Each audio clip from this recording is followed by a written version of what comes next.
So mga kabayan, dito kami ngayon sa probinsya. Tingnan nyo yung kalabaw, oh. Yung sungay niya bumaluktot. Siguro ganyan na yung pag pinanganak or siguro sa katandaan yan. Bumaluktot yung sungay niya, oh.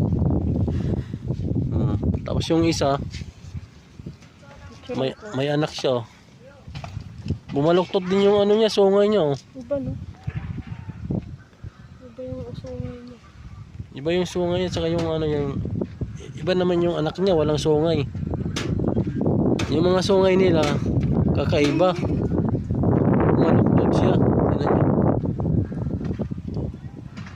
Mag-picture na lang ako. Tapos tingnan niyo. Yung sungay nila, oh, bumaluktot. Itim na itim yung kalabaw. Ganyan na siguro yan hanggang sa or sa katandaan siguro yan mga kabayan, no, kaya siya bumaluktot. Ito naman paano pa lang, pausbong yung sungay niya. Tapos tingnan niyo yung ano niya, sungay niya, oh. Tapos umiyak siya, oh, umiyak yung kalabaw. Umiyak siya.